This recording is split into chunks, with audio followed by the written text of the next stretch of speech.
है ना। छोटा बच्चा लगातार जिज्ञासा करता है, ये क्या है, वो क्या है, तमाम क्वेश्चन पूछता है। आप ही बोलते हो बी प्रैक्टिकल, वो करो जो कोर्स में है। तो बी प्रैक्टिकल के नाम पे आप उसकी जीने की आशा को बाजू में करवा के जो मार्क्स लाने की आशा है उसमें उसको घुसा देते हो। तो वो क्या होगी, मार्क्स आशा हो गई। जीने की आशा की जगह में मार्क्स आशा हो गई। मार्क्स के लिए वो जिएगा। तो और मार्क्स की आशा कहां पहुंचाएगी, किसी धन और पद तक पहुंचाएगी।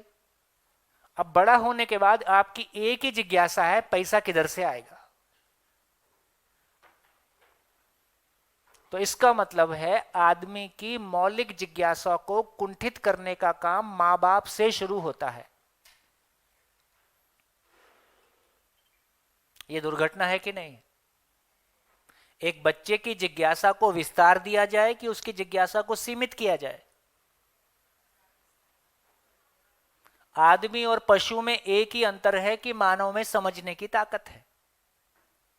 मानव की समझने की ताकत का पोषण किया जाए कि उसको कुंठित किया जाए। हम कुंठित कर रहे हैं कि पोषण कर रहे हैं, इसको अपने अपने परिवारों में जांच के देख सकते हैं।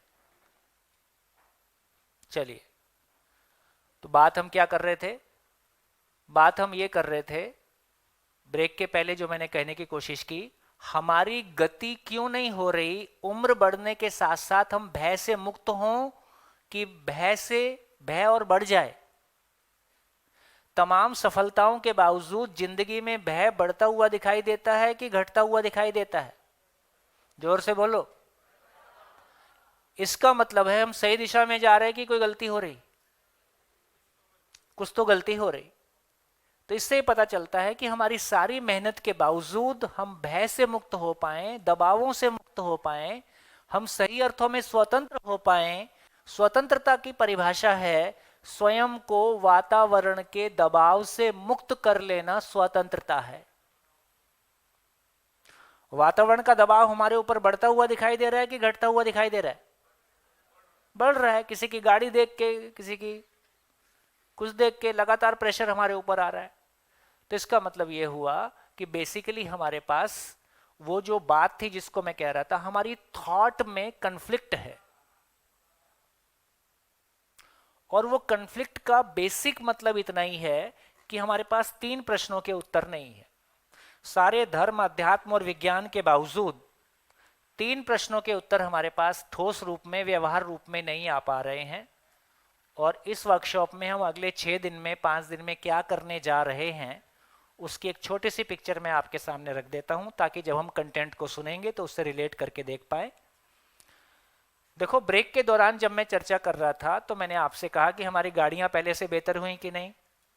कपड़े, मकान, सड़क, कैमरा, संबंध। इसका मतलब क्या हुआ, यदि हमारे पास प्रतिभा ना हुई होती तो हम फिजिकल वर्ल्ड में भी एक्सेल नहीं किए होते। लेकिन हम फिजिकल वर्ल्ड में तो लगातार एक्सेल कर रहे हैं, और जितनी उम्मीद है उससे कम कर रहे कि ज्यादा कर रहे, ज्यादा कर रहे। लेकिन संबंध की जगह में हम आगे बढ़ रहे कि पीछे आ रहे, और पीछे आ रहे हैं। जैसा कि मैंने पहले भी कहा, लगभग शादी ना करने वाला प्रतिशत बढ़ता हुआ दिखाई देता है। शादी कर लिए तो बच्चे नहीं करना है, और काफी कुछ ये मुश्किल में चीजें आ गई हैं, है ना। काफी सोचनीय स्थिति आ गई है। और एक बड़ी एज तक शादी नहीं कर रहे हैं, उसके बाद शादी के लिए अनुकूल चीजें नहीं मिल रही हैं, और सबको जो है सेलिब्रिटी चाहिए शादी करने के लिए। पहले एक लड़की होती थी, एक लड़का होता था। शादी होने के बाद लड़की जो है पत्नी बन जाती थी, लड़का पति बन जाता था। अभी दोनों ही पति होते हैं, एक दूसरे में पत्नी तलाश करते हैं। हाँ भाई, पति का मतलब है जो पढ़ा लिखा है और कमाता है, पहले वाला मॉडल। पत्नी का मतलब है जो घर एक कमा के लाता है, एक उसको खपा देता है। पुराना मॉडल ऐसा था। एक घर चलाती है, पति कमा के लाता है, पत्नी घर चलाती है। तो एक कमा के लाता है, एक उसको सेट कर देता है। अभी दोनों ही कमा रहे हैं, दोनों ही पढ़े लिखे हैं, तो लड़के भी ये सोच रही है कि मेरे को एक ऐसा लड़का मिल जाए जो मेरे अनुसार चले, और लड़का तो परंपरा से ही ऐसे सोचते आया है, उसका तो जन्म सिद्ध अधिकार है। तो ये जो सारा कन्फ्लिक्ट है, जिन चीजों के आधार पे हम पहले तमाम शादियां कर रहे थे, वो सारे आधार वक्त के साथ साथ उखड़ गए। क्या बोल रहे थे? शादी कर लो, घर में रोटी बनाने वाली आ जाएगी। कभी रोटी बनाने वाली की भी दिक्कत हुआ करती थी। अभी जोमेटो टमाटो आ गया, वो खत्म हो गया। बोले शादी कर लो, वंश आगे बढ़ाना है। लाल किला बनाया है ना, उसको कौन देखेगा? अब बच्चा लाने के लिए पति की जरूरत नहीं है, उसके लिए आईवीएफ आ गया। पति या पत्नी की आवश्यकता नहीं है उसके लिए। और अब तो मैं ये भी, यहां तक भी हम पहुंच गए, कई पति पत्नी दोनों की सहमति से उनको लगता है ये हमारे टाइप दिखने वाला बच्चा हमको नहीं चाहिए, ये वाली फैक्ट्री का प्रोडक्ट नहीं चाहिए। उनको लगता है कि हमारा बच्चा हमको रशियन टाइप दिखना, आंखें नीली हो, नाक ऐसी हो, हाइट ऐसी हो, कलर ऐसा हो। तो आप डॉक्टर के पास जाओगे तो आपको उस व्यक्ति का नाम पता नहीं चलेगा, लेकिन आपको उस करेक्टरिस्टिक्स का सीमेन मिल जाएगा जिसको आप आईवीएफ के थ्रू आगे बच्चा पैदा कर सकते हो। तो अब डिजाइनर बच्चे आ गए, यहां पहुंच गए। फिजिकल नीड के लिए तो शादी की ऐसी जरूरत नहीं है, उसके लिए तो तमाम एप्लीकेशन है और काफी समृद्धि की बात हो गई। पहले तो आदमी जिंदगी भर एक के साथ ही चल रहा था, है ना? तो अब सारे आधार खत्म हो गए, तो वो आधार ही हमारे पास नहीं है कि शादी क्यों किया जाए। पिराना में हम लोग शिविर कर रहे थे और विशेष रूप से हमने शादी वाले शिविर को इसी बात से, कॉलेजेस में जाके जब हम बात कर रहे थे तो हमने देखा कि बहुत सारे लोगों में शादी ना करने को लेके, शादी क्यों करनी है ये भी पता नहीं है और क्यों नहीं करनी है ये भी पता नहीं, कोई ठोस रीजन हमारे पास नहीं है। तो हमने फिर ये वर्कशॉप करना शुरू किया। एक लड़की ने जो कहा वो सोचने लायक था और वो संदर्भ कई शिविरों तक साथ साथ चलता रहा। पिराना के शिविर में एक 26 साल की लड़की थी जिसके माँ बाप ने शिविर कर रखा था। उसके माँ बाप ने शादी करने से मना कर दिया। माँ बाप ने सोचा आखिरी उम्मीद जीवन विद्या शिविर है, उसमें जाके हो सकता है कुछ सद्बुद्धि मिल जाए। उसने कहा देखो तुम हमारी मानोगी नहीं, लेकिन तुम ये शिविर कर लो, हो जो तुमको ठीक लगेगा, उसके बाद जैसा होगा वैसा कर लेंगे। लगभग उसने जो शेयर किया, उसने कहा देखो लगभग मेरी 26 या 28 साल की एज है, मैं आईटी सेक्टर में काम करती हूँ, 1.5 लाख रुपए पर मंथ मेरी सैलरी है, 5 दिन काम करते हैं, 2 दिन चिल करते। चिल बोलते समय उसकी आंख में चमक थी। फिर वो बोलती है कि मेरे घर वाले बोल रहे हैं कि तुम शादी करो, है ना? अब आप ये बताओ कि अब तक तो मेरे माँ बाप मेरे को चलाना चाहते थे, कल शादी हो के ससुराल वाले मेरे को चलाएंगे। अब मेरे को जीन्स पहनना है कि साड़ी पहनना है वो बताएंगे। अब मेरे को जॉब करना है कि नहीं करना है वो बताएंगे। मैं शादी के नाम पे अपनी स्वतंत्रता किसी परिवार में गिरवी रख दूं, ऐसा मैं कभी नहीं करूंगी। तो आप मेरे माँ बाप को समझाओ, समझने की जरूरत उनको है, शादी मेरी जरूरत नहीं है। उसने कहा कि मेरी फिजिकल, मेंटल, इमोशनल नीड्स मेरे फ्रेंड सर्किल में पूरी हो जाती है। अब बताओ उसको आप कैसे समझाओगे, क्या समझा दोगे? जितने तर्क थे वो उसने पहले से रख दिए हैं, उसमें बात करने की गुंजाइश नहीं है। इसी संदर्भ को मैंने रायपुर में एक शिविर हुआ, वो अमेरिका से जो डॉक्टर थे, वो एक बढ़िया रोबोटिक्स में एक डॉक्टर ने बहुत बढ़िया काम किया और इंडिया में काफ़ी बढ़िया उन्होंने इंट्रोड्यूस किया रोबोटिक्स को मेडिकल में। किसी संयोग से वो इंडिया में शिविर करने आए, नासा वगैरह के साथ भी वो काम कर रहे थे। तो उस व्यक्ति ने बहुत बढ़िया बात कही। उसने कहा कि जब मैंने इस संदर्भ शिविर में रखा तो उसने कहा कि उस लड़की को समझाने की जरूरत नहीं है, उसको समझने की जरूरत है। कितना बढ़िया अप्रोच, दृष्टिकोण, जिसको मैं कह रहा हूं कि मैं आपको जब दर्शन आपके सामने रख रहा हूं तो आपके पास एक दृष्टिकोण, इस जो दृष्टिकोण अभी है इससे दर्शन पकड़ में नहीं आएगा। तो पहले हमारे देखने की जो दृष्टि है उसको बदलने की जरूरत है, तब ये दर्शन हमको पकड़ में आएगा। तो जब उसने बात कही तो काफी लोगों ने अप्रिशिएट किया। और ये एक व्यक्ति की व्यक्तिगत स्वतंत्रता आज सबसे ज्यादा चर्चा में है ना? तो ये बात बिल्कुल ठीक है कि कोई अपनी स्वतंत्रता को, अभी स्वतंत्रता का नाम मनमानी है। अब स्वतंत्रता यदि परिभाषित नहीं है, स्वतंत्रता की 2 परिभाषा हो गई। एक परिभाषा स्वतंत्रता का मनमानी हो गया, और एक मैं आपको दे रहा हूं कि वातावरण के दबाव से स्वयं को मुक्त कर लेना स्वतंत्रता है। कौन सा ठीक लग रहा है? हम लोग पिता मानी वाले मॉडल हैं, आप लोग मनमानी वाले मॉडल हो। हमारे जमाने में पिता की बात को ना किया जा सके ऐसा ऑप्शन ही नहीं था। हमको उनकी बात माननी होती थी, हंस के माने, परेशान होके माने। लेकिन हमारे बच्चों के आते आते नया मॉडल आ गया कि अब वो अपनी मनमानी, मनमानी भी गुलामी है, पिता मानी भी गुलामी है, दोनों ही स्वतंत्रता नहीं है। तो यदि ये हमारी क्लैरिटी बनती है, तो मेरे को उन्होंने कहा कि मेरे को तो उससे बात करनी थी। तो मैंने कहा इसके फ्रेम में तो बात हो नहीं सकती, तो मैंने फ्रेम बदला। तो मैंने फ्रेम बदल के उससे पूछा, मैं तुम्हें बताओ कि ये जो तुम्हारा चिल चल रहा है इसमें कभी कभी प्रॉब्लम आती है कि नहीं आती है? बोले हाँ, कभी ब्रेकअप हो जाता है, कभी कुछ झंझट तो होते रहते हैं। मैं सारी ज़िंदगी ऐसी चल जाएगा कि कुछ सोचना पड़े, कुछ और सोचने की ज़रूरत है? बोले नहीं, सारी ज़िंदगी तो नहीं चलेगा, कुछ तो सोचना पड़ेगा। चलो इतना इतना पर्याप्त है अभी के लिए। फिर मैंने फ्रेम चेंज किया। मैंने उसको पूछा कि ये बताओ कि तुम सारी कायनात में, सारी नेचर में एक चीज़ ढूंढ के बताओ जिसके होने का कोई पर्पस ना हो। उसने 2-1 मिनट लगाए, उसके बाद बोलती नहीं, सब चीज़ का कोई पर्पस होता है। मैं कहा तुम्हारा? ये मामला अटक गया। बोली कुछ तो होगा, तुमको पता है? बोले मैंने कभी सोचा नहीं। सोचने की जरूरत है? बोले जरूरत तो है। मैं इस पे सोचो, ये पर्पस मिल गया तो शादी भी मिल जाएगी। शादी किसी व्यक्ति के साथ नहीं होती है, शादी तो पर्पस के साथ ही होती है। ये आपको 5वें दिन समझ में आएगा।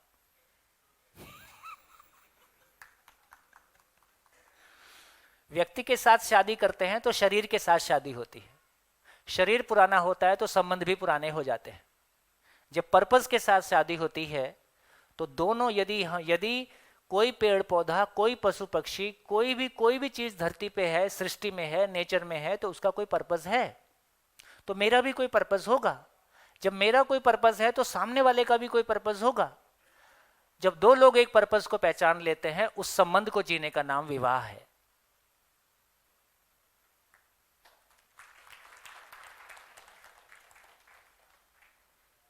इसको समझेंगे, शादी अपने आप में, विवाह अपने आप में, परिवार अपने आप में कोई बहुत दुनिया की सबसे खूबसूरत जगह है, दुनिया की सबसे शानदार जगह है।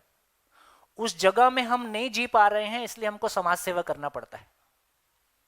क्योंकि जो चीज घर में नहीं मिल रही है उसको बाहर तलाशना पड़ता है। जो नेम और फेम की जरूरत है, जो अपने भीतर की अतृप्ति है, डिससेटिस्फेक्शन है, वो अपने परिवार में आप देख लीजिए। जिन लोगों को, हमारे बच्चों का गर्लफ्रेंड बॉयफ्रेंड में बहुत ज़्यादा उलझने का भी एक ही मतलब है, जिस प्यार की उनको अपने घर से तलाश थी, जो अपनों से तलाश थी, जो अपनों को, है ना, किसी को हम बहुत चाहते हैं, बहुत सम्मान करते हैं, तो क्या बोलते हैं उसके बारे में? वो मेरे को समझता है। और किसी से हम नाराज होते हैं तो क्या बोलते हैं? उसने मेरे को समझा नहीं। तो सारा खेल इतना ही है कि जिसको हम अपना मानते हैं, जिसके साथ हम बहुत खुश होते हैं, और ये ऊपर वाले से हम इतने खुश क्यों रहते हैं? ऊपर वाले के प्रति इतने लट्टू क्यों रहते हैं? मुझको नहीं पता ईश्वर को आप किस रूप में मानते हो, भगवान को आप किस रूप में मानते हो, लेकिन उसके प्रति इतनी आस्था का कारण क्या है?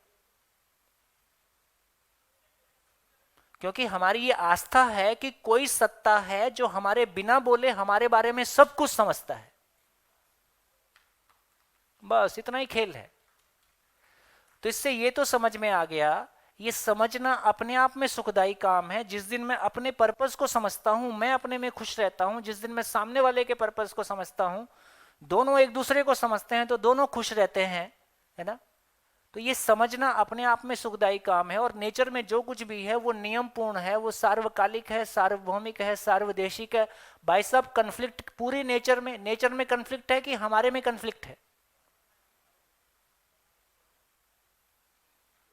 सारे ग्रह गोल नक्षत्र कितने बड़े बड़े। ये धरती, वो एक वीडियो में देख रहा था, उसमें बृहस्पति में बोले इतने हजार धरतियां समा जाएंगी। कोई और बड़ा स्टार था, उसमें इतने हजार सन समा जाएंगे। इतने बड़े साइज के प्लैनेट्स और जो भी कुछ हैं, ये करोड़, कितनी संख्या में, अनंत संख्या में ये प्लैनेट आपस में टकरा नहीं रहे हैं। पूरी नेचर को देखोगे तो हमारे शरीर का एक एक सेल मिलके कैसे पूरे शरीर को फॉर्म कर रहे हैं, अभी तक हमको ब्रेन पूरा समझ में नहीं आया है। तो पूरी इस कायनात की वर्किंग को देखेंगे, पूरी सृष्टि की वर्किंग को देखेंगे, तो इसका मतलब है कि ये समझने की, मानव के पास एक ही मौलिक चीज है कि उसके पास समझने की ताकत है। तो समझने की ताकत केवल खाखरा फाफरा ढोकला में लगानी है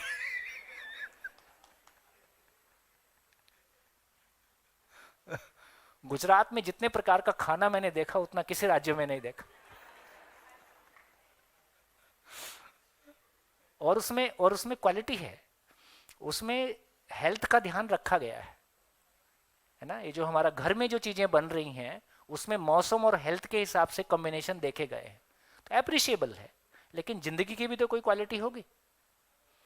तो मैं ये कहना चाहता था कि मानव की, जो मैंने बात अभी संदर्भ रखा था कि सब कुछ बढ़ रहा है, संबंध नहीं बढ़ रहा है, तो यहां से एक नया संदर्भ निकल के आता है। जैसे कितने लोग ये मानते हैं कि हम गलतियों से सीखते हैं? हाथ उठाओ। गलतियों से सीखते हैं, देखो सबने हाथ उठाए। अभी मैं आज का दिन तो इसमें लगाऊंगा कि किसी दर्शन को उतरने के लिए कैसी दृष्टि की आवश्यकता है और हमारी दृष्टि अभी कहां है। इसलिए आपकी इस वर्तमान माइंडसेट पे दर्शन लैंड नहीं करेगा। आपको सुनने में थोड़ा खराब लग सकता है, लेकिन मैं जो कह रहा हूं वो कल शाम तक समझ में आ जाएगा। एक तो सुबह की चर्चा में ये समझ में आ गया कि अब इस सारे धर्मों में और स्पिरिचुअलिटी में, तमाम चीजों में हमको कन्फ्लिक्ट दिखाई देगा कि अब ये सारी सत्य को उद्घाटित करने की धाराएं दिखाई देंगी। तो ये कन्फ्लिक्ट देखने की बजाय, क्योंकि नेचर में जो कुछ भी इवॉल्व हुआ है वो किसी प्रोसेस से इवॉल्व हो रहा है, वो जो प्रोसेस को जब देखेंगे तो प्रोसेस की जर्नी दिखाई देगी, फिर कन्फ्लिक्ट दिखाई नहीं देगा। संसार मेरे अनुसार रहेगा कि किसी नियम के अनुसार रहेगा? जब वो नियम दिखने लगेगा तो फिर हमारे भीतर ये कन्फ्लिक्ट नहीं रहेगा। जैसे मैंने कहा कि भाई आखिर संबंध को लेके, बाकी सारी चीजों को लेके हम प्रोग्रेस कर रहे हैं, संबंध को लेके नहीं कर रहे हैं। फिर मैंने इसी से जुड़ा हुआ एक दूसरा तर्क आपके पास रखा कि हम गलतियों से सीखते हैं कि नहीं सीखते हैं। अधिकांश लोग ये मानते हैं कि हम गलतियों से सीखते हैं। तो देखो, सोचने की बात है, ये सोचना कैसे काम करता है।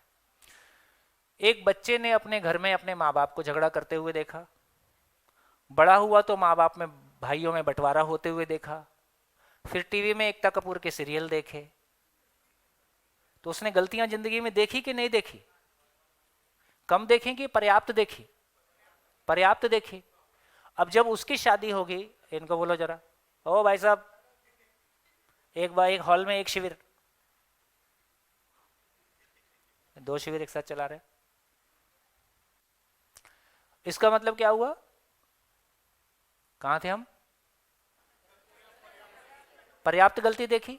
अब जब वो शादी करेगा तो सारी गलतियों को देख के वो गलतियों से सीख के गलतियों से मुक्त हो गया है कि संबंधी मैदान ही छोड़ के भाग गया है? वो तो मैदान छोड़ के भाग रहा है।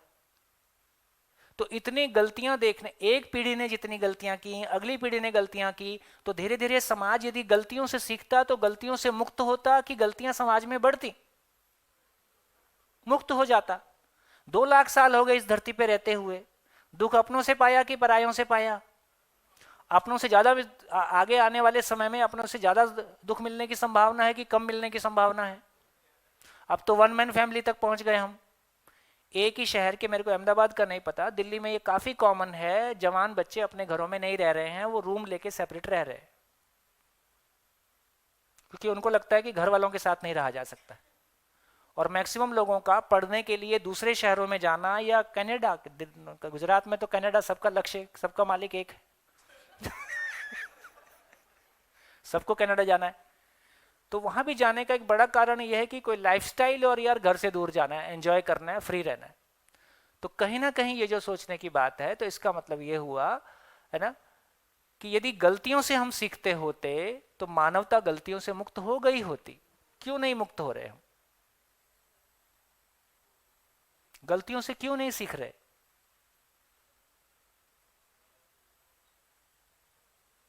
बात ध्यान में आ गई? इसका मतलब हम गलतियों से सीखते हैं कि सही से सीखते हैं? दूसरा फ्रेम रखा। कैसे? कैसे एक बच्चा किसी परिवार में जन्म लेता है, वो चलना सीख पाता है क्योंकि घर के सारे लोग दो पैर से चल रहे होते हैं और उसको चलने में सहयोग देते हैं। तो घर में पहले से दो पैर पे चल रहे हैं और उसको चलने के लिए सहयोग देते हैं, वो गुजराती या हिंदी सीख लेता है क्योंकि घर में लोग गुजराती बोल रहे हैं और उसको सीखना सिखाते हैं। कोई दिन वो लिखना पढ़ना खाना बनाना सीख लेता है क्योंकि घर में लोग पढ़े लिखे हैं। जिन परिवारों के बच्चे घर में जिन परिवारों के लोग पढ़े लिखे नहीं थे, उनके परिवारों के बच्चे पैदा हुए और उनके स्कूल में नहीं गए, तो क्या वो पढ़ना सीख गए? इसका मतलब किसी को मैथमेटिक्स आता था तो उसने मैथमेटिक्स सिखाया। तो हम सही से सीख रहे हैं कि गलतियों से सीख रहे हैं? ठीक है, तो इसका मतलब यह हुआ, तो क्या मतलब, अभी जो हम बात कर रहे हैं किस बारे में बात कर रहे हैं? हमारे परिवेश में जो कुछ भी परंपरा के रूप में उपलब्ध होता है, हमारे परिवेश में जो कुछ भी क्या परंपरा के रूप में उपलब्ध है, मकान बनाना, गाड़ी बनाना, खाना बनाना, बोलना चालना, ये सब है टेक्नोलॉजी, जो कुछ भी हमारे वातावरण में उपलब्ध है उसको हर बच्चा सीख लेता है कि नहीं सीख लेता है? अपनी अपनी रुचि के अनुसार। संबंध क्यों नहीं सीख पाए? संबंध क्यों नहीं सीख पाए? दिखता ही नहीं है। बिल्कुल, इसका मतलब एक बड़ी बात आपके सामने कहने जा रहा हूं, इस धरती पे अभी तक मानव जाति के इतिहास में हमारे पास एक परिवार में जीने का स्वरूप नहीं है, तमाम अभी तक की यात्रा के बावजूद। क्या नहीं है? तीन चीजें हमारे पास नहीं। एक चीज ये हमारे पास नहीं है, एक चीज ये हमारे पास नहीं है, हमारे पास मानव की कोई एब्सोल्यूट पहचान के मापदंड हमारे पास नहीं है।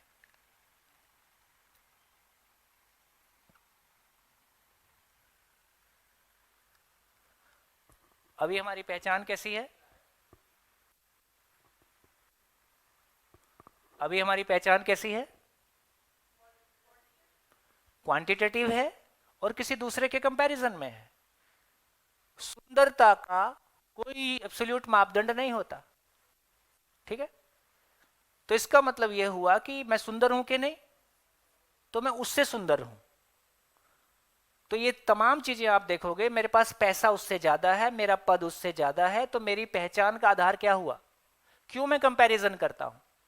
जैसे आप किसी पार्टी में जाते हो, आप खाना खाते हो, तो सामने वाले ने 4 रोटी खाई तो आपके मन में ऐसा है कि मैं 8 खा के दिखाऊंगा। वहां क्यों नहीं आता? वहां ऐसा मन में क्यों नहीं आता? क्योंकि वहां पूर्णता का मापदंड आपके पास है। आपका पेट कहता है कि अब हो गया, अब और जरूरत नहीं है। तो ये पेट दूसरे से पूछता नहीं है, ये अपने में बता रहा है। तो यहाँ एब्सोल्यूट रेफरेंस मेरे पास है, एब्सोल्यूट मापदंड मेरे पास है। लेकिन जब मैं मेरे सम्मान की बात को सोचता हूँ, मेरी पहचान की बात को सोचता हूँ, तो उस मामले में अभी जो हमारी स्थिति है, वो मैं किसी रूप के आधार पे, मैं अपनी किसी शक्ल के आधार पे, है ना, पैसे के आधार पे, पद के आधार पे, किन्हीं इन आधारों पर, तो मेरी पहचान का कोई एब्सोल्यूट पैरामीटर मेरे पास नहीं है। इसलिए लगातार मेरी पहचान का आधार कैसा है? कंपैरेटिव है। वो हमेशा दूसरे के साथ फंसा हुआ है। और दूसरा फिक्स रहता है कि बदलता रहता है? दूसरा बदलता रहता है। तो मेरी पहचान कैसी हो? स्थिर हो कि स्थायी हो कि अस्थायी हो? स्थायी हो। और जो अभी जब मेरे पास एब्सोल्यूट रेफरेंस नहीं है, तो स्थायी रहेगी कि अस्थायी रहेगी? तो मेरी पहचान हमेशा संकट में है। ये मेरे लिए बहुत बड़ी प्रॉब्लम है। मेरी पहचान ही मेरा सम्मान है, मेरी पहचान ही जीने का आधार है, मेरे खड़े होने का आधार है, और इसका कोई आधार मेरे पास है नहीं। तो लगातार मैं दूसरों के साथ कंपैरिजन करता हूँ, दूसरों को अपने से छोटा सिद्ध करने की कोशिश करता हूँ, दूसरों से बड़ा होने की कोशिश करता हूँ। इसमें कोई आपका हो सकेगा? आप किसी के हो पाओगे? आप हमेशा दूसरों से ज़्यादा होने की कोशिश कर रहे हो, तो आप दूसरों को प्यार कर पाओगे? तो इस मानसिकता का व्यक्ति, है ना, दूसरे को प्यार नहीं कर सकता। वो हमेशा भीतर से कन्फ्लिक्ट के साथ है, वो दूसरे को छोटा साबित करना चाहता है, कम इसलिए दूसरों पे परेशानियां आती हैं तो कभी कभी हमको अच्छा लगता है। दूसरे को प्रॉब्लम में आ गया तो अपने ठीक लगता है, अब ठीक हो गया इसका, क्योंकि बेसिकली मैं उसकी सक्सेस से परेशान था, तो फेलियर हो गया तो मेरे को थोड़ा ठीक लग रहा है।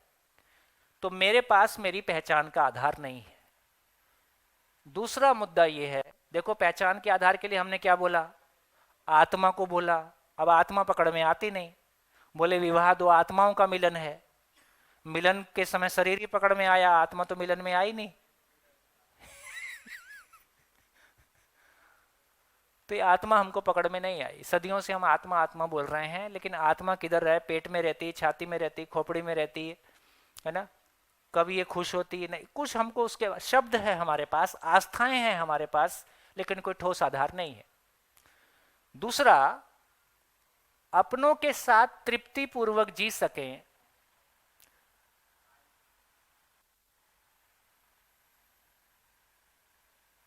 अपनों के साथ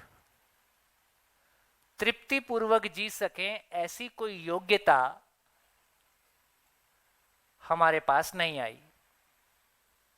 धर्म से नहीं आई, अध्यात्म से नहीं आई, विज्ञान से नहीं आई, आईआईटी जाने से नहीं आई, आईएएस होने से नहीं आई, 10,000 करोड़ होने से नहीं आई, कुछ भी कर डालिए। और ये बड़ा अच्छा क्वेश्चन है, दुख अपनों से पाया कि परायों से पाया? पराय अपनों से पाया कि अपने आप से ज्यादा पाया? है ना।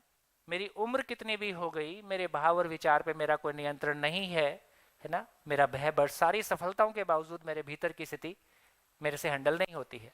तो ये योग्यता मेरी नहीं बन रही है, ये मेरे को एजुकेशन से भी नहीं आ रही है, ये मेरे को धर्म और अध्यात्म से भी नहीं आ रही है, ये मेरी परेशानी है। और जीना तो किसी परिवार में है ना। तीसरी मेरी अयोग्यता, एक परिवार की आवश्यकताओं का निर्धारण, एक परिवार की भौतिक आवश्यकताएं, फिजिकल जो नीड है, भौतिक आवश्यकता का। भैया पेन देखो, पेन ठीक नहीं है आपके।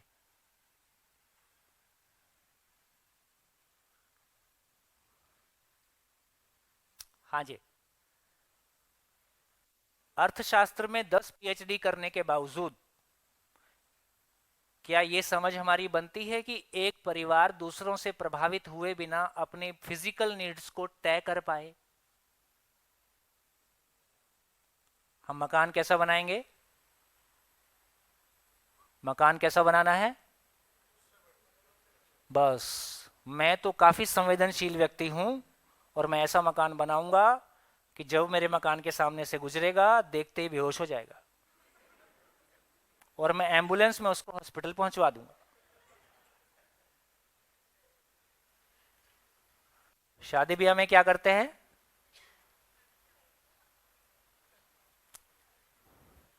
एक दूसरे को बताने जाते हैं, देखो ये तुम्हारे पास नहीं है, मेरे पास है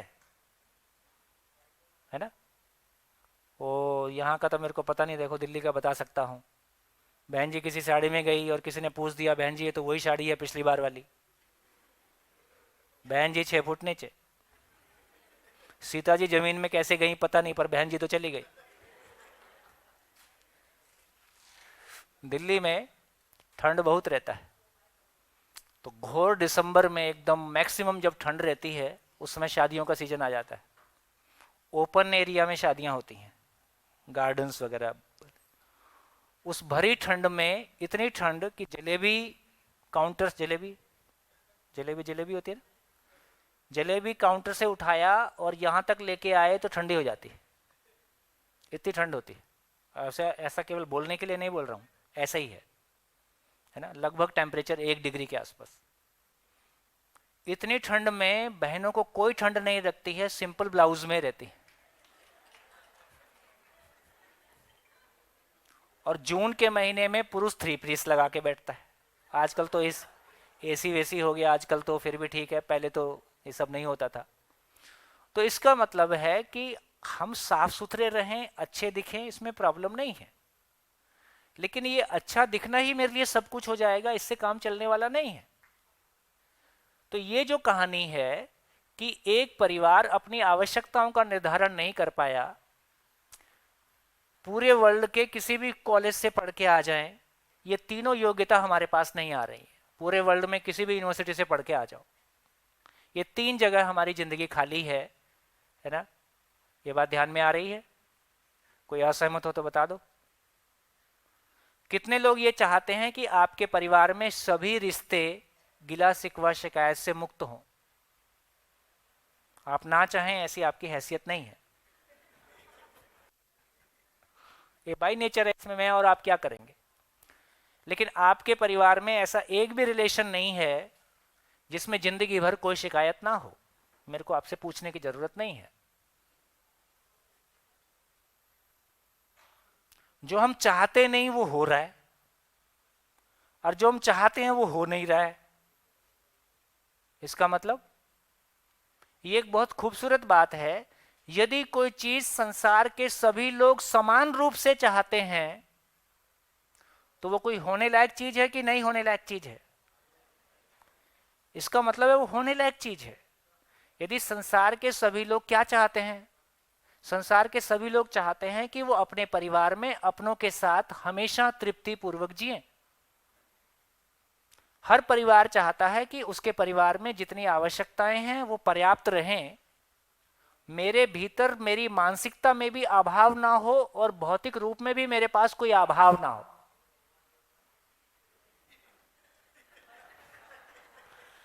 हेलो हेलो, ठीक है, हेलो।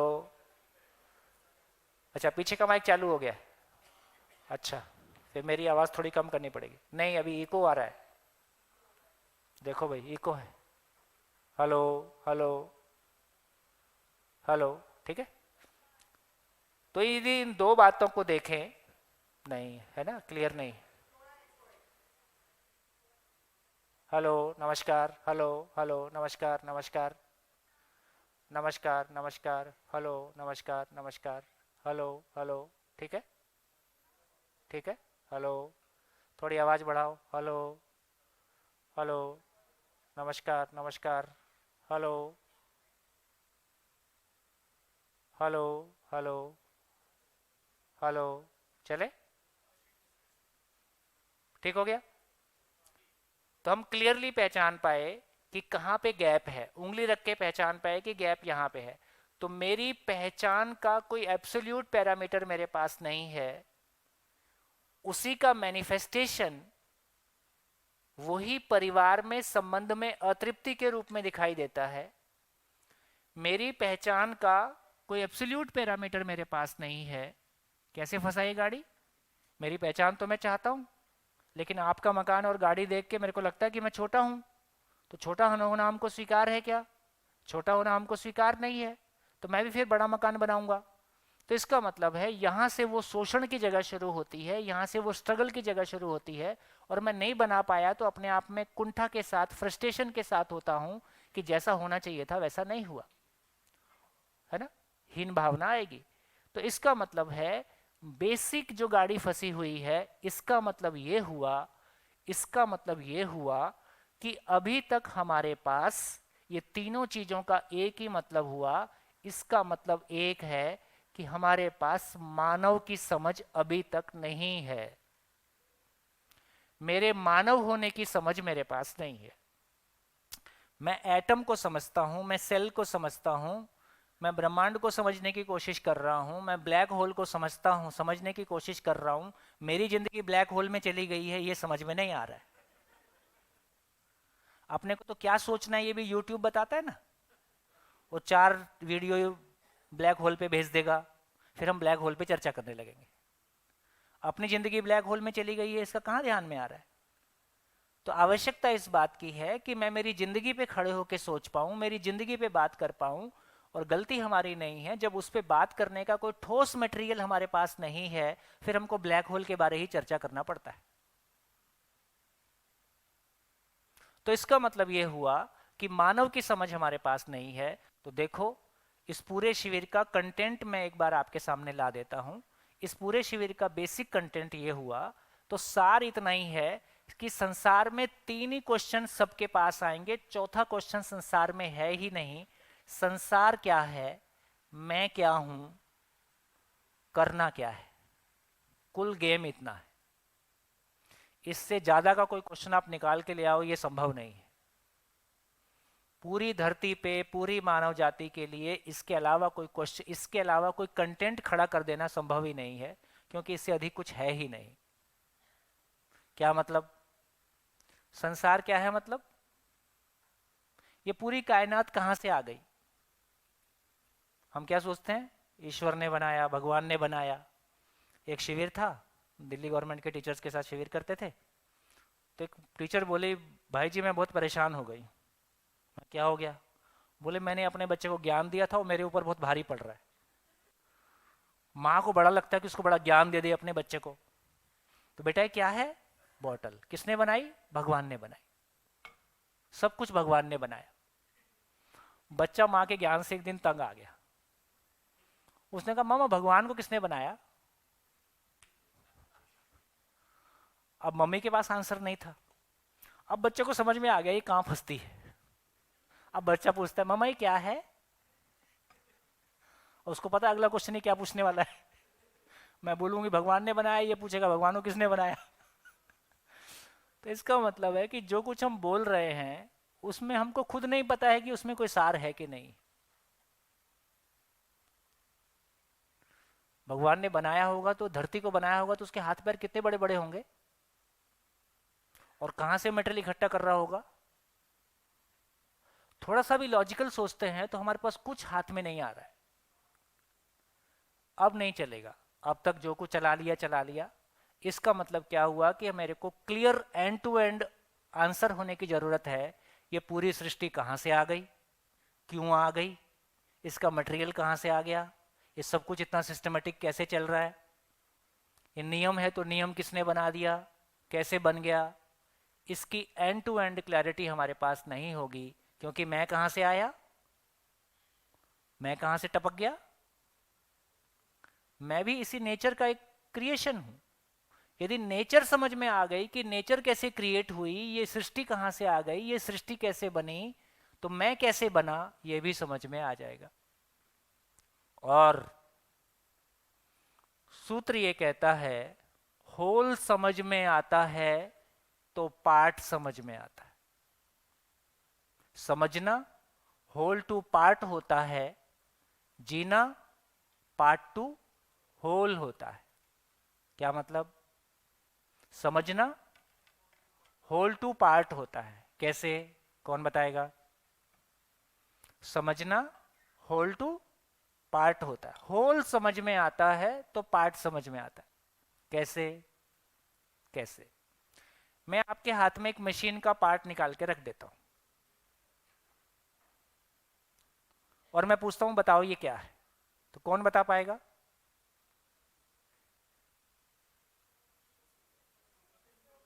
जिसको पूरी, सपोज मैं घड़ी का एक पार्ट निकाल के आपके हाथ में रख दिया, तो पहले जिसको पता ही नहीं है मशीन के बारे में, उसको नहीं पता ये घड़ी का पार्ट है ना। लेकिन जिसको घड़ी की समझ है और घड़ी के पूरे पार्ट्स की समझ है, तो उसको इस पार्ट की भी समझ है। तो पहले तो उसको पूरी घड़ी समझ में आई, घड़ी समझ में आई, सारे पार्ट का क्या मतलब। पार्ट का मतलब है, जब मैं पूछता हूं कि ये क्या है, तो बोले कार्बोरेटर है। कार्बोरेटर का मतलब है कि पूरी मशीन के साथ जो उसकी भूमिका है उसका नाम कार्बोरेटर है।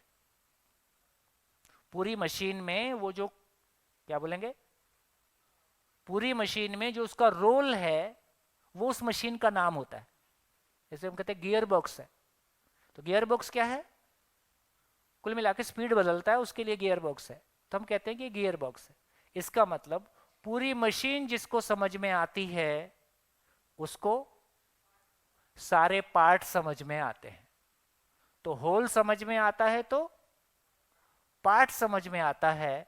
समझना होल टू पार्ट होता है, जीना पार्ट टू होल। अब मैं उस मशीन को असेंबल करूंगा, प्रैक्टिकली करूंगा, फिर मैं प्रैक्टिकली करूंगा, सारे पार्ट को एक साथ लगा दूंगा कि पार्ट बाय पार्ट लगाते जाऊंगा।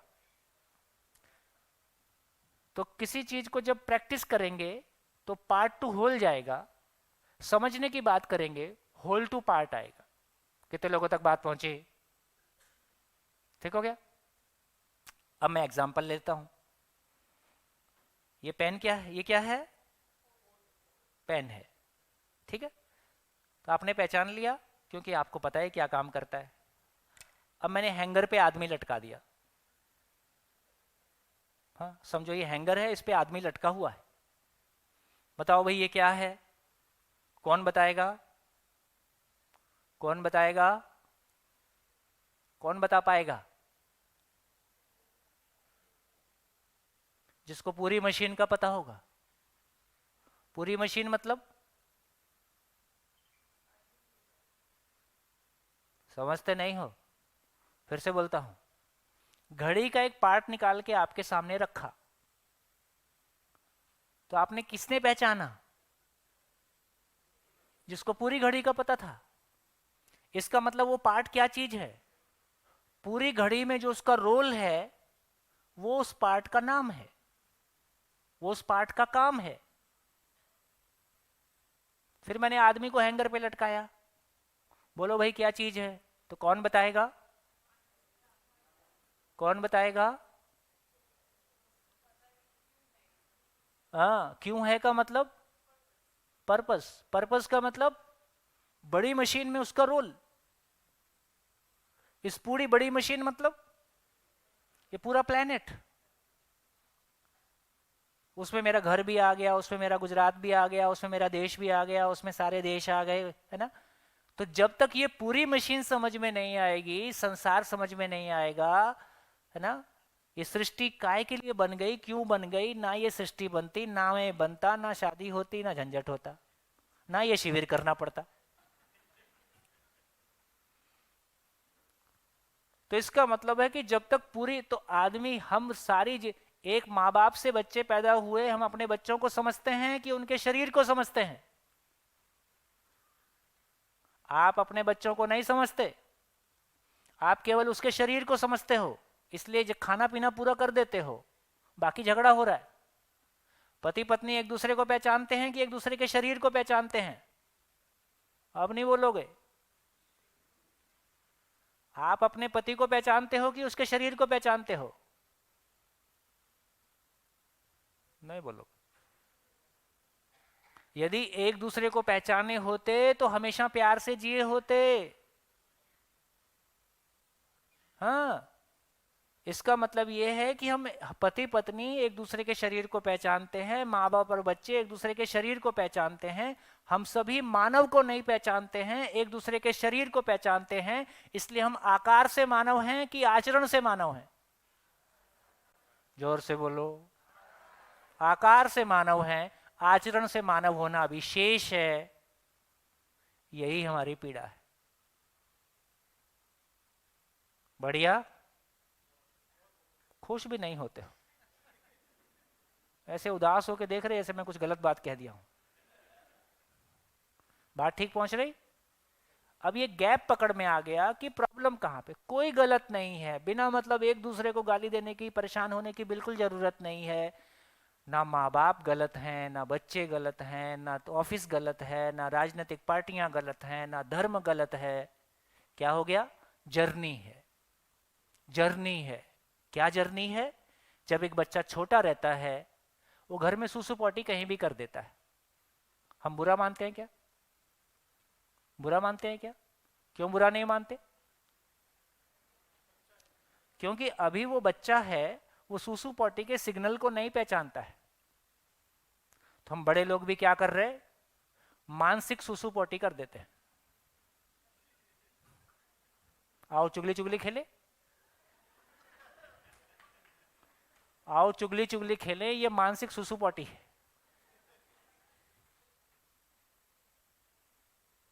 नहीं लग रहा? कब तक करेगा? कब तक करेगा? जब तक बड़ा नहीं हो जाएगा। मैं सीरियसली बोल रहा हूं, मैं मजाक नहीं कर रहा हूं। इसका यह मतलब हुआ कि हम शरीर से बड़े हुए कि आचरण से बड़े हुए? तो हमको शरीर समझ में आया, शरीर का, किस लिए खाखरा फाफरा ढोकला में कोई कमी नहीं है। उधर दुनिया एकदम कंप्लीट है, ओवर ही है, जितनी आवश्यकता उससे ज्यादा हो गया कि कम रह गया? वैरायटी देखोगे, उसे खा नहीं सकते, इतनी वैरायटी है। जो समझ में आया उसको पूरा कर दिया, जो समझ में नहीं आया वो गैप खड़ा ही है। तो इसका एक ही मतलब हुआ, कोई गलत नहीं है। हम अपनी जर्नी में, तो इस प्लेनेट पे मानव जाति अपनी जागृति के अर्थ में शैशव काल से, बचपने से गुजर रही है। ताली अच्छे से बजा सकते हो। पहला काम यह है कि अपने भीतर से, अपने भीतर की जो कड़वाहट है, जो तीखापन है, जो नाराजगी है ना, जो तीव्र प्रतिक्रियाएं हैं, जो अपने भीतर दुख पाया है इतना सारा, इसको रिलीज किया जाए। क्योंकि जब तक मैं अपने भीतर से आराम नहीं पाऊंगा, मैं किसी सही बात को समझ नहीं पाऊंगा। तो क्या करना पड़ेगा? क्या कर रहे हैं हम? क्या कोशिश कर रहे? दृष्टिकोण को, देखने के तरीके को बदल रहे। पहला क्या देखा?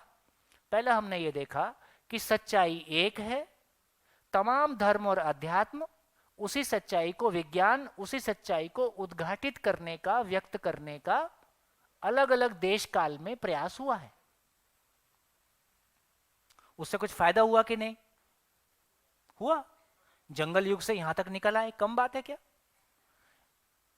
कम से कम इस देश में राष्ट्रपति के वोट की कीमत और बिल्कुल एक सामान्य आदमी के वोट की कीमत समान है। तो मानव मानव में समानता को हमने सैद्धांतिक रूप में पहचाना है, स्त्री पुरुष में समानता को हमने सैद्धांतिक रूप में पहचाना है, व्यवहार रूप में भी पहचाना है। ये कम यात्रा हुई है क्या? भौतिक साधनों की कमी हमने अपनी आंखों से देखी है, कम से कम उसको, उस पर हमने विजय पा लिया है। ये कम यात्रा हुई है क्या? तो एक लंबी यात्रा हमने की है, एक सफल यात्रा हमने की है, लेकिन यात्रा पूरी हो गई कि शेष है? तो भौतिक गरीबी दूर हो गई, मानसिक गरीबी दूर होना शेष।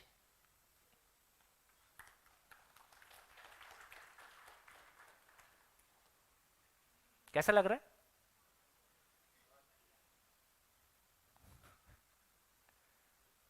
ये सब सुनने से कैसा लगता है?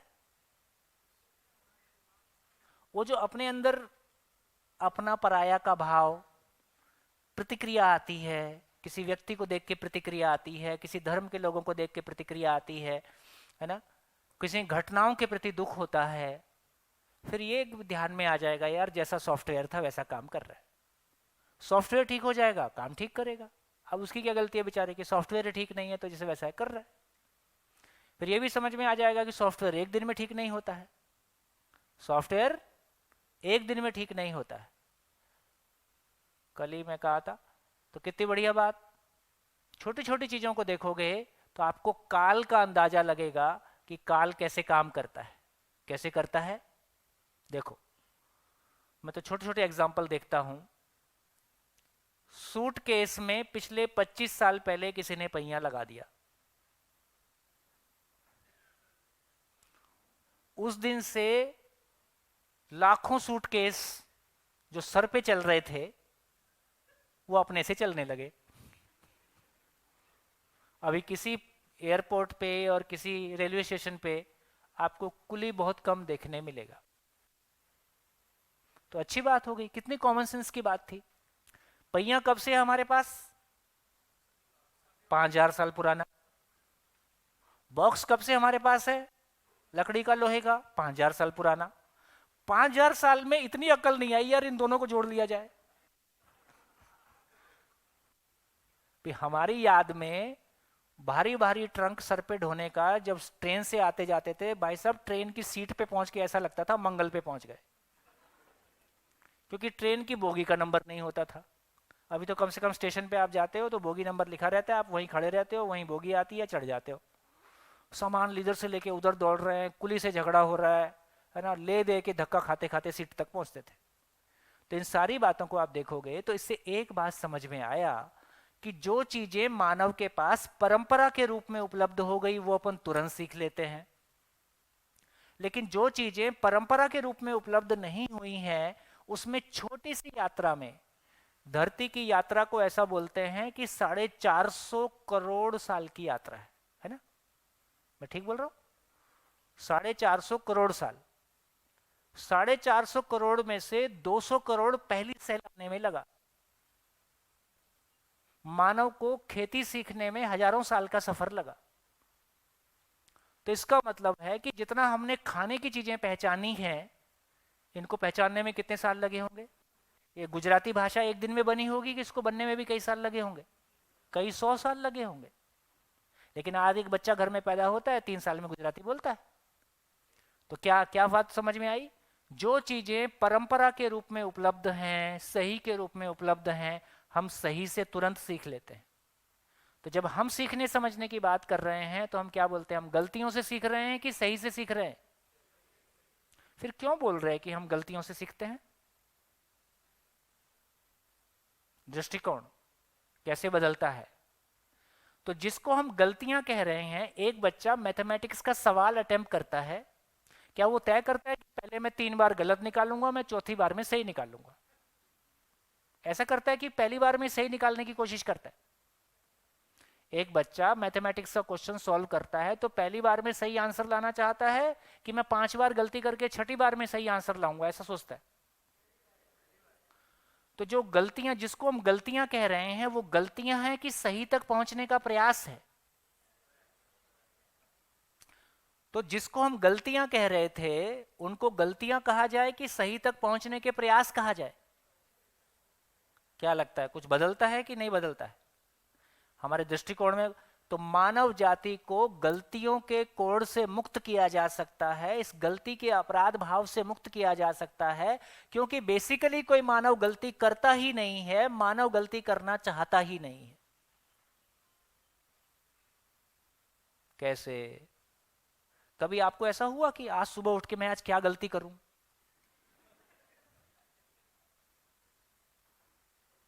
और जिसको हम गलती करना कह रहे हैं उसका इतना ही मतलब है, वो तो अपनी तरफ से गलती नहीं करता, उसको लगता है कि पैसा होने से सुखी हो जाऊंगा। वो तो दूसरे से पैसा कमा रहा है जहां उसको अवसर मिल रहा है, सही गलत तो आप देख रहे हो। कैसा? भाई हम ट्रेन में चढ़ते हैं, एक टीटी हमसे मान लो पैसे ले लेता है, तो वो गलती, आज मैं गलती करने जाऊंगा, गलती करूंगा ऐसा सोच के गलती करता है कि पैसा आने से मैं सुखी हो जाऊंगा ऐसा बोल के करता है? उसकी तरफ से वो क्या सोच के कर रहा है? आज मैं ट्रेन में जाके 10 लोग के साथ गलती करूंगा ये सोचता है कि आज मैं ट्रेन में जाके पैसा कमा के लाऊंगा? तो एग्जाम्पल कोई भी ले लें, इसका एक मतलब ये हुआ, अब आप सारे एग्जाम्पल अपने में जांच के देख लीजिए। कोई व्यक्ति चोरी करने जाता है तो ये सोच के जाता है कि मैं गलती करने जा रहा हूं, या वो सोच के जाता है कि मैं पैसा आ जाएगा तो मैं सुखी होने जा रहा हूं इसलिए मैं चोरी करने जा रहा हूं?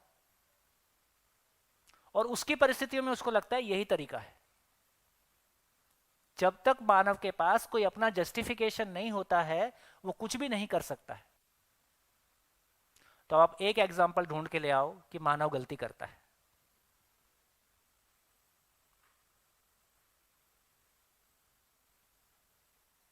आपने जिंदगी में कोई गलती की हो, गलती करनी हो और ये सोच के गलती की हो, ऐसा एग्जाम्पल ले आओ। सर लेकिन उसको पता तो होता है कि वो गलती कर रहा है। वो दुनिया के बताने से उसके पास सूचना रहती है, इसको लोग गलत मानते हैं।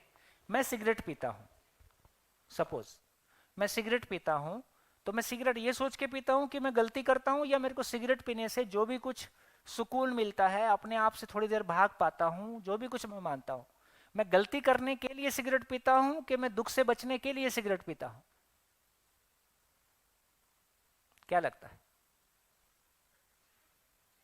एक एग्जांपल लेके आ जाओ, सारी मेहनत करो और एक एग्जांपल निकाल के ले आ जाओ कि इस तरह से मानव गलती कर रहा है, और जो आपने किया हो उसको लाओगे तो तुरंत पता चलेगा।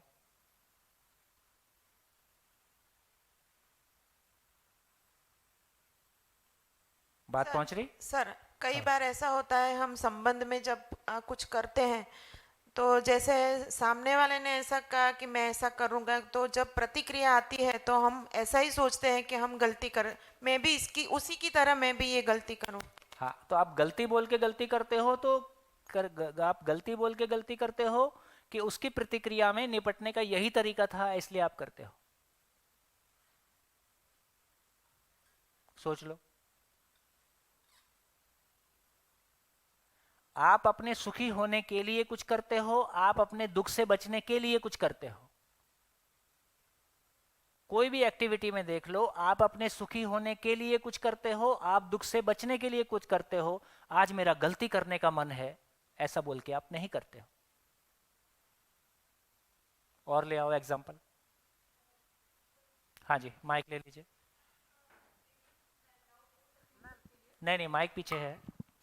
ओके, सो मेरा ऐसा क्वेरी है कि ठीक है, बराबर है कि हम जो एक्शंस लेते हैं उसके लिए कुछ जस्टिफिकेशन है, बट अगर वो एक्शंस लेने से समाज में कुछ प्रॉब्लम्स आ जाते हैं।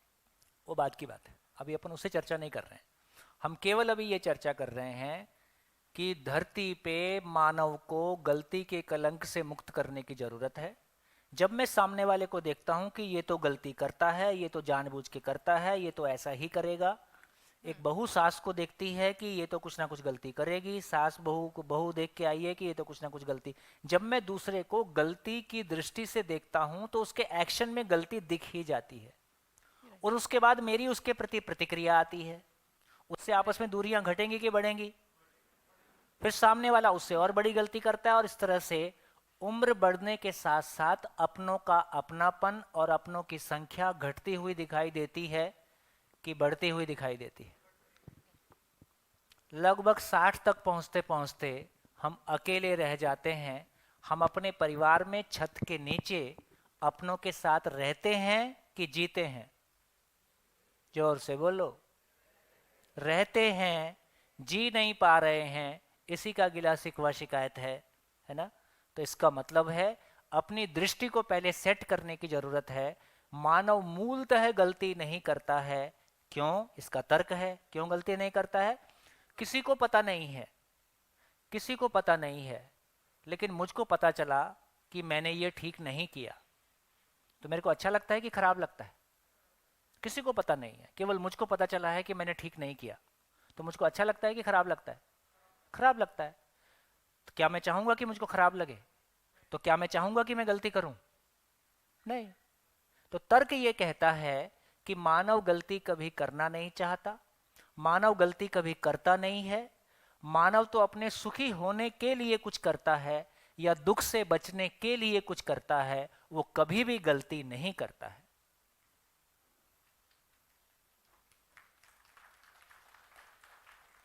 ऐसा मेरा दृष्टिकोण बन जाएगा तो अपने घर वालों के प्रति, समाज के लोगों के प्रति मेरा दृष्टिकोण कैसा होगा? सामने वाले ने मेरे साथ गलती किया, यदि ये निष्कर्ष आता है तो मैं घायल होता हूं और उसको घायल करने का जुगाड़ बनाता हूं। यदि मुझको पता चलता है कि सामने वाले ने जो कुछ किया उसके सॉफ्टवेयर के कारण ऐसा किया, तो उसका सॉफ्टवेयर कैसे ठीक हो जाएगा, ऐसा सोचता हूं।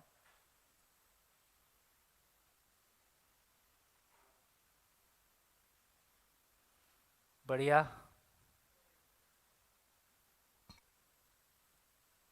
चल पा रहे साथ साथ? यदि ये आपके ध्यान में आएगा तो आपकी दृष्टि में कुछ परिवर्तन होगा कि नहीं होगा? कितने लोगों को लगता है होगा? इससे इससे क्या फर्क पड़ेगा आपकी जिंदगी में? बोलो बोलो बोलो, माइक उठाओ।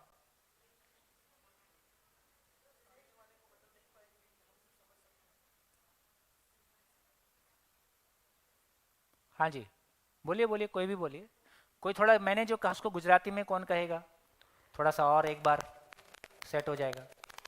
हाँ जी, माइक दीजिए। બેઝિકલી માણસ કોઈ ભૂલ કરવા માંગતો નથી, અને માણસ સુખી થવા માટે અથવા તો દુઃખમાંથી બચવા માટે જ ક્યારેક કોઈ ભૂલ કરે છે. જ્યારે માણસ કોઈ ઘાયલ થાય છે ત્યારે સામેવાળાને ઘાયલ કરવાની પ્રતિક્રિયા રૂપે જ એ કોઈને દુઃખ પહોંચાડવાની અથવા એવી ભૂલ કરવાની ગલતી કરે છે. ठीक हो गया? तो अब तक हमने कितना कॉन्सेप्ट लाया? एक कॉन्सेप्ट ये लेके आए कि सच्चाई सबके लिए एक है। तमाम धर्म, अध्यात्म, विज्ञान उसी सच्चाई को समझने का प्रयास है, और जब तक हम पूरा नहीं समझ पाएंगे तब तक ये हमारे बीच के गैप्स बने रहेंगे, और ये समझने की कोशिश हम लगातार करते रहेंगे। एक बात आई। दूसरी बात आई कि अभी तक हमने, यदि हम जड़ संसार में लगातार आगे बढ़ रहे हैं, इसका मतलब जड़ संसार की परंपरा बन गई है। तो इतने सालों की उपलब्धि क्या है? इतने सालों में हमको जिंदा रहना आ गया है। हमने गाड़ी बनाई, हमने मकान बनाया, हमने ये सब में हमको सफलता मिल गई है। लेकिन ये सब में सफलता मिलने के बाद पता चला ये जो आदमी के साथ में उसका व्यवहार है, उसका विचार है, इसके साथ हमारी दाल नहीं गल रही है। तो मानव समझ में नहीं आया है, शरीर समझ में आया है।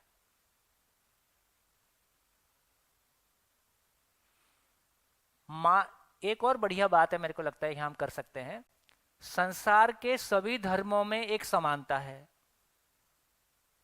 क्या? संसार के सभी धर्म ये मानते हैं कि शरीर को चलाने वाली कोई रियलिटी शरीर से अलग है। उसका नाम रूह है, उसका नाम आत्मा है, स्पिरिट है, एनर्जी है, और कुछ।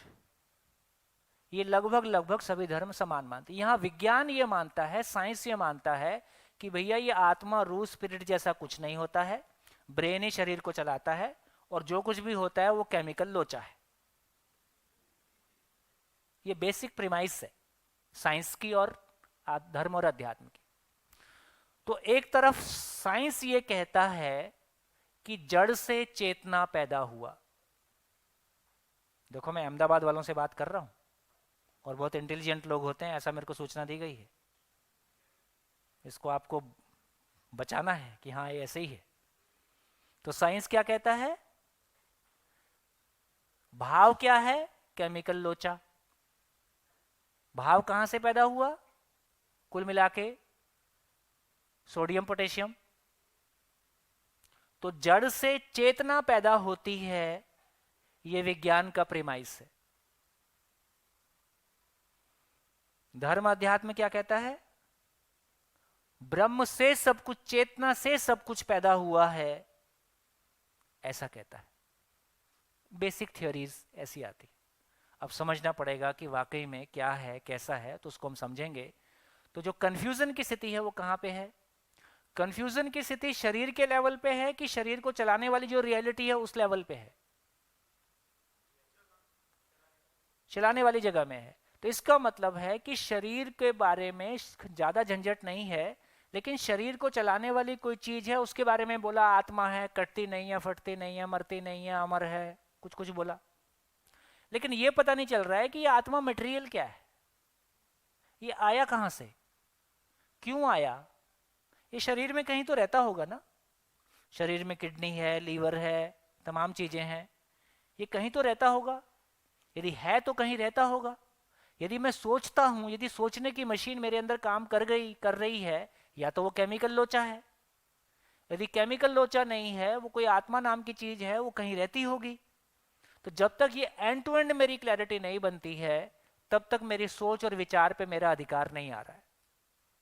मैं कोई चीज को समझता हूं, इसका प्रमाण क्या है, उस पर मेरा अधिकार आ जाता है। मैं ड्राइविंग जानता हूं तो मैं गाड़ी बढ़िया चलाता हूं। मैं खाना बनाना जानता हूं तो किचन में बढ़िया परफॉर्म करता हूं।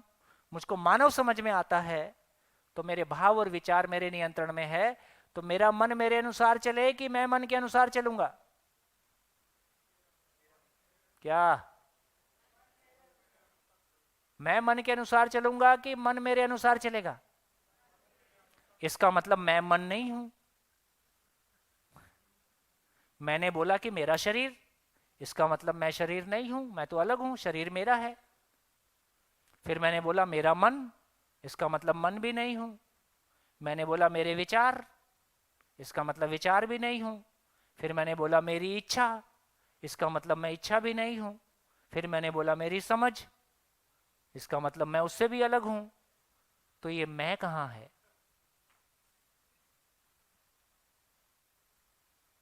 My life, my rules, my life, और क्या बोलते हो, माई वे, हाईवे लगाओ, हाईवे लगाओ।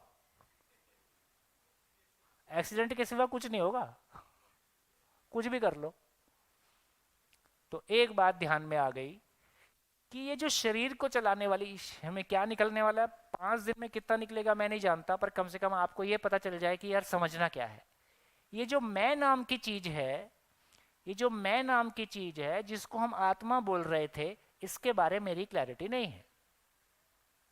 कर यही रहा है सारी गड़बड़। जो कुछ भी अच्छा बुरा, हम सुखी दुखी कौन होता है? मैं होता हूं कि शरीर होता है?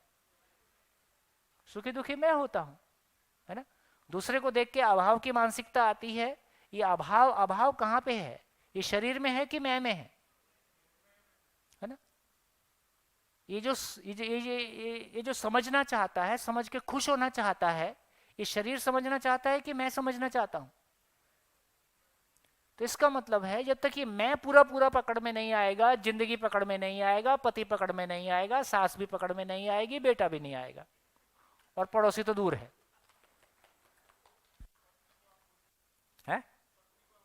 हाँ, पत्नी को भूल गए।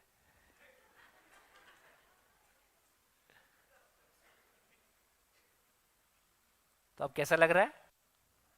अब तक हमको लगता था कि कुछ लोग आध्यात्मिक होते हैं।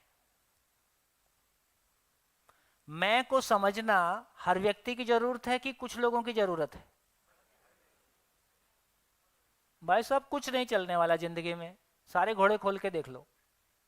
ना इसमें 10,000 करोड़ काम आ रहा है, ना आपका आईएएस होना काम आ रहा है, ना आपका चीफ सेक्रेटरी होना काम आ रहा है, ना यूएन का सेक्रेटरी होना काम आ रहा है, ना आपका ब्राह्मण होना काम आ रहा है, ना आपका पटेल होना काम आ रहा है। कुछ काम नहीं आएगा। मैं समझ में नहीं आएगा तो कुछ जिंदगी में पकड़ में नहीं आ रहा है। और ये समझ में आता है 60 के बाद। कुछ हाथ में नहीं आया है, वो जवानी में तो जवानी का जलवा। ये शरीर ना बहुत बड़ी चीज है। आज हमको इतने साल और इतने सारे, इतने उम्र भी हो गई, इतने हजारों लोगों से बात भी कर लिए, बहुत सारे जलवे भी देख लिए, अब समझ में आता है कि आदमी के पास जिंदगी में बड़ा हिस्सा उसके शरीर से आया हुआ आवेश है, जिसको वो अपना कॉन्फिडेंस मानता है। शरीर की हवा निकलने तो देखो कॉन्फिडेंस कैसा लूज होता है। हाँ? तो शरीर का जलवा, पैसे का जलवा, पद का जलवा, है ना, आपके प्रभाव क्षेत्र का जलवा। रिटायर हो जाओ फिर पता चलेगा। तो इसका मतलब है यदि आप में दम नहीं है, आपके व्यक्तित्व में दम नहीं है, आपने मैं पे काम नहीं किया है, खुद पे काम नहीं किया है, इसलिए मैं कहता हूं जिसकी अपने से बात होती है उसकी अपनों से बात हो जाती है।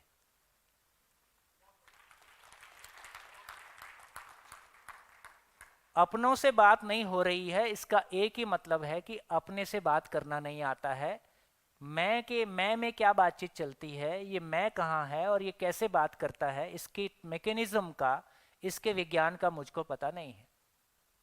तो एक बड़ा कंफ्यूजन है कि मुझको आत्मा के लेवल पे, मैं के लेवल पे कोई क्लैरिटी नहीं है। मैंने सारे अपने समझने की ताकत को केवल शरीर के लिए इन्वेस्ट किया है ना। क्या किया जिंदगी भर? बड़ा काम तो हमने यही किया है। सारी पढ़ाई का इतना ही मतलब है कि हम कुछ पैसे कमा के ले आए, शाम को घर आए, टंकी भरी, शाम तक टंकी खाली हो जाती है।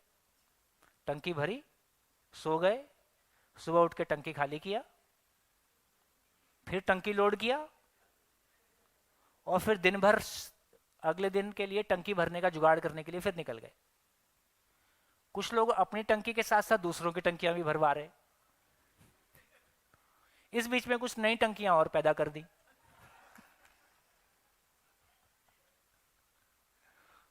यदि मैं समझ में नहीं आया तो काम इतना ही है। कुछ लोग सारी टंकियों की व्यवस्था में लगे। टंकी से आगे की गति नहीं है, कर कुछ भी लो।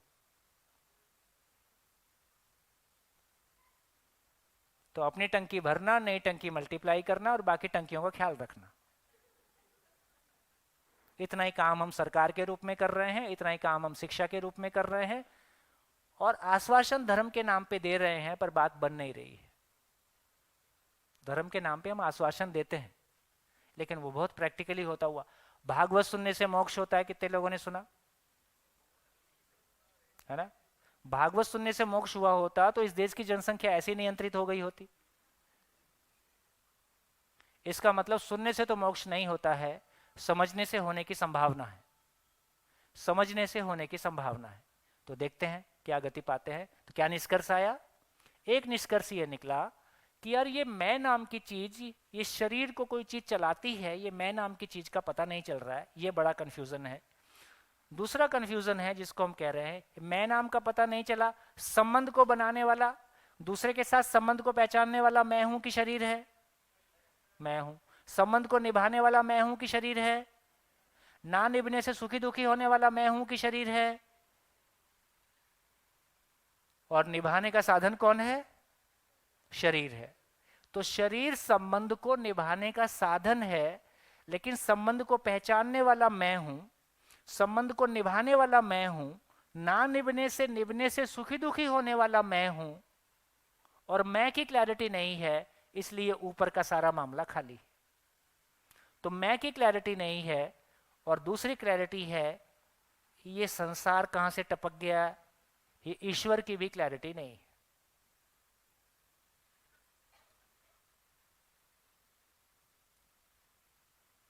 ईश्वर भगवान, तो इस शिविर में आपको इन दोनों से आमने सामने मिलवाएंगे। आप कहोगे कि मुलाकात हो गई है। 5 दिन तो देखो कम होता है, और जो 1 दिन के लिए आए हैं उनको तो ईश्वर ही देखेगा।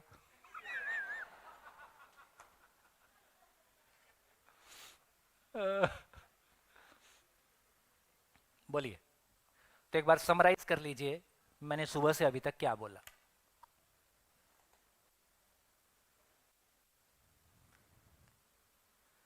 समराइज कर लें, सुबह से अभी तक कितनी बातचीत हुई, आप तक क्या पहुंच रहा है, अपने शब्दों में लिख डालिए आपकी कॉपी में।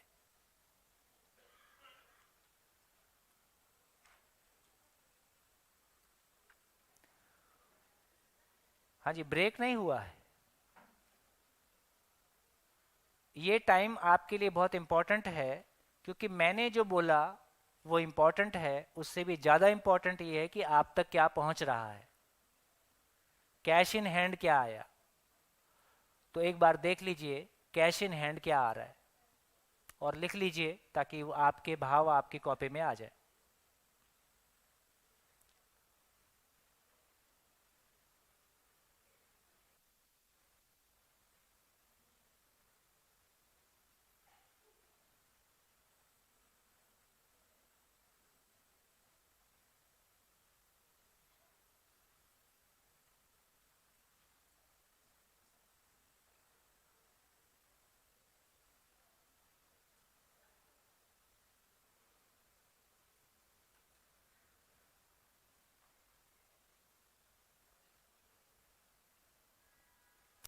अपनी अपनी कॉपी में लिख लें सुबह से अभी तक की चर्चा में आपको आप तक क्या पहुंचा।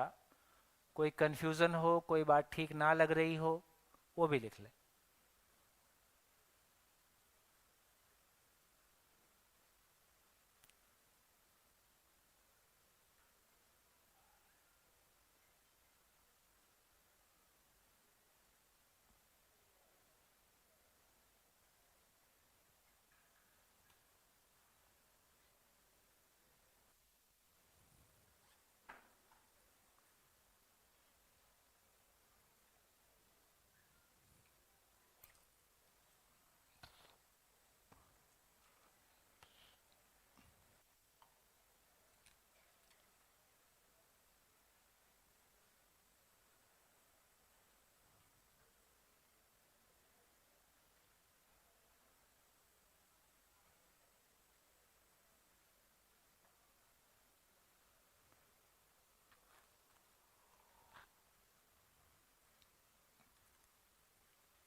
हाँ जी, हो गया। कितने लोगों ने लिखा? हाथ ऊपर उठाएं। कितने लोगों ने लिखा? कितने लोगों ने नहीं लिखा वो उठाएं। नहीं, कुछ लोग को बिना लिखे समझ में आता है, कुछ लोग को लिखने से समझ में आता है। ऐसे दोनों प्रकार के लोग पाए जाते हैं। कितने लोगों को लगा कि बात पहुंच रही है हम तक? पहुंच रही है? हाँ जी, ब्रेक कितने बजे है कमल मंगल जी?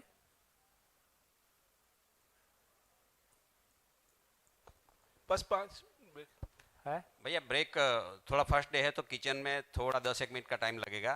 तो जैसे भी आपको लगे वो इसके पहले अपना जो 2 से 3 क्या गोष्ठी है उसके लिए ग्रुप वगैरह का वो है तो वो जरा कर लेते हैं। कर लीजिए, कर वो लीजिए, इंस्ट्रक्शन कर कर लेंगे लीजिए। तब आप तक ये हो आप जाएगा। कर लीजिए तब तक आराम से। तो अभी आप कंटिन्यू करते, कंटिन्यू करो।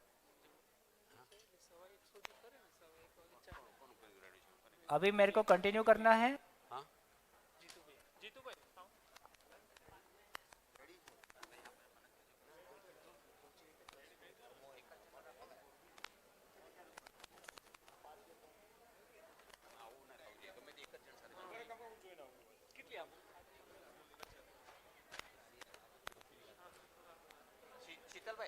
शीतल भाई गोष्ठी की बात कर लेंगे।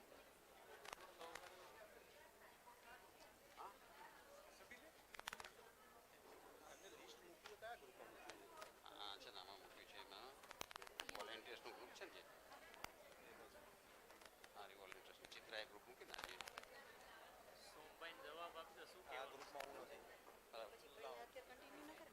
ના ના મારા હિસાબે શું છે भैया अभी आप क्लोज कर सकते हैं इसको इंस्ट्रक्शन वगैरह देके फिर हम लंच के लिए ब्रेक करेंगे। शीतल भाई ठीक है जी, सभी को धन्यवाद, नमस्कार, फिर मिलेंगे ब्रेक के बाद। अभी आप लोग जरा एक जो सूचना है उसको लेने के बाद जाएंगे।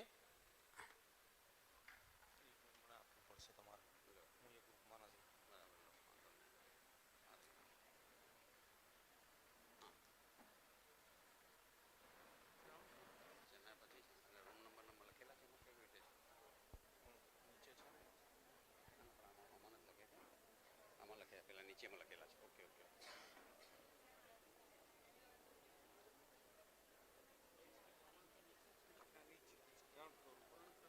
जब तक मैं इस डायरी के बारे में बोल दूं। नमस्कार सभी को। एक ये स्पेशल डायरी शिविर के हिसाब से बनाई गई है।